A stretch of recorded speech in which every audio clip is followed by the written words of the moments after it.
সাকিবের নিরাপত্তা নিয়ে কি বললেন ক্রীড়া উপদেষ্টা আসিফ মাহমুদ। ঘরের মাঠে দক্ষিণ আফ্রিকার বিপক্ষে আসন্ন সিরিজে ক্যারিয়ারের শেষ টেস্ট খেলতে চেয়েছেন সাকিব আল হাসান।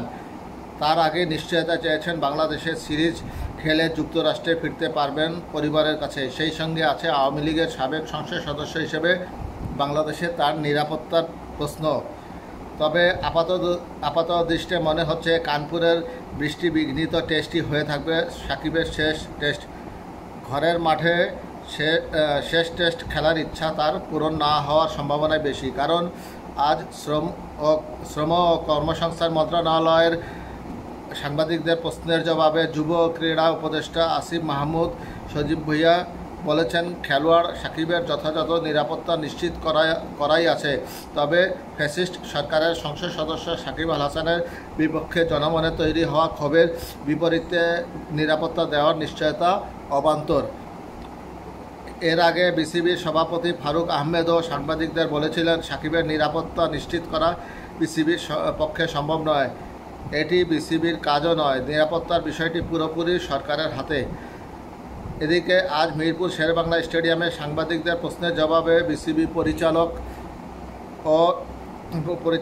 ও সাকিবের দীর্ঘদিনের কোচ নাজমুল আবেদিনও ঘরের মাঠে সাকিবের শেষ টেস্ট খেলার সম্ভাবনা কম বলে মন্তব্য করেছেন। তিনি বলেন, আমিও চাইব ওর মতো একজন খেলোয়াড় দেশে খেলা শেষ করবে।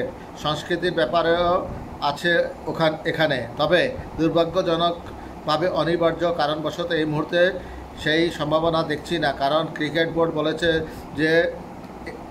যে ধরনের নিরাপত্তা সাকিব চাইছে ক্রিকেট বোর্ডের পক্ষে সেটা দেওয়া সম্ভব না। উল্লেখ্য যে সাকিব আল হাসান গত সংসদ নির্বাচনের মাগুরা আসন থেকে সংসদ সদস্য নির্বাচিত হয়েছিলেন এবং আওয়ামী লীগ সরকার গত 5ই আগস্ট পতনের পর জনগণের একটি ক্ষোভ রয়েছে বিগত আওয়ামী লীগ সরকার এবং তাদের সাথে সংশ্লিষ্ট সংসদ সদস্যদের বিরুদ্ধে, এবং সাকিবের বিরুদ্ধে প্রচণ্ড ক্ষোভ রয়েছে জনগণের মধ্যে। কাজে তিনি যদি বাংলাদেশে এসে দক্ষিণ আফ্রিকার বিরুদ্ধে টেস্ট সিরিজ খেলা শেষ করে তার ক্যারিয়ার শেষ করতে চায়, তাহলে সে ব্যাপারে সরকার এবং বিসিবি কোনো নিরাপত্তা দিবে না। তাকে ব্যক্তিগতভাবেই নিরাপত্তার দায়িত্ব নিতে হবে।